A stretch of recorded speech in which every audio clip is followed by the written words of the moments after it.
তো সঠিকভাবে career choice কিভাবে করবে? তো ব্যাপারটা হচ্ছে, দেখো, কেরিয়ার চয়েস যেটা হচ্ছে সেটা আশেপাশে পরিবেশকে দেখে কখনো কেরিয়ার চয়েস করাটা উচিত না। ভবিষ্যতে কি হতে পারে, বর্তমান সময় প্রবলেম কি, ওকে, এইটা সবসময় দেখে চলা দরকার।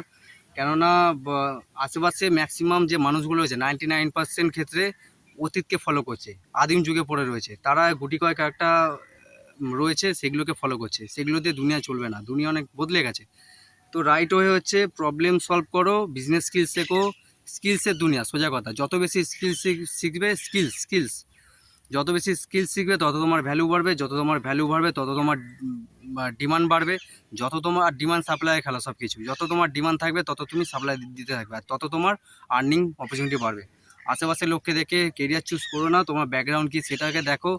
তোমার কি বিষয় ভালো লাগে সেই রিলেটেড স্কিলস ডেভেলপ করো। মেনলি সব কিছু আলটিমেটলি বিজনেস। আমি বলবো বিজনেস স্কিলস শেখো। বিজনেস স্কিলস হচ্ছে একটা আমব্রেলা অনেক পার্ট থাকে, সেই বিজনেসের মধ্যে অনেক স্কিলস আছে, সেগুলোকে শেখার চেষ্টা করো।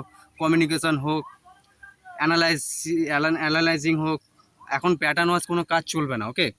এখন সব রাইট ব্রেনে খেলা চলছে, কেননা যে কোনো প্যাটার্ন ওয়াইজ খেলা এখন এআই ধরে ফেলছে, এআই আরও বেটারভাবে করছে, ওকে। আগে যে মানুষের দরকারটা কী তাই বলো না, মানুষের দরকার ছিল এই কারণে যারা স্কিলস যারা জানে, বিশেষ করে হোয়াইট কলার জব, যাদের ব্লু কলার জবের কথা বলছি না, যারা ইঞ্জিনিয়ার হোক, আইআইটি হোক, তারা কী করতো, প্রচুর টাকা ইনভেস্ট করতো, স্কিলস ডেভেলপ করতো। সেগুলো তো অলরেডি এআই করে দিচ্ছে। তো ওই সব ভেবে লাভ নেই। দুনিয়া কোন দিকে যাচ্ছে, সেই এখন একটাই অপরচুনিটি, সেটা হচ্ছে বিজনেস স্কিলস। বিজনেস ছাড়া কোনো অপরচুনিটি নেই।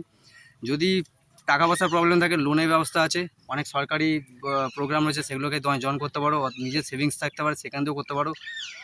আর অল্প টাকা দিয়ে শুরু করতে পারো, কারো কাছ থেকে লোন নিয়ে করতে পারো, সেটা আলাদা বিষয়। আমি বলবো সবথেকে বেটার হয়ে, আমার যেটা মত, তোমরা আগে টাকা জমাও, কিছু টাকা জমাও। যদি টাকা না থাকে, অন্যের কাছে প্রথমে হাত পেতো না।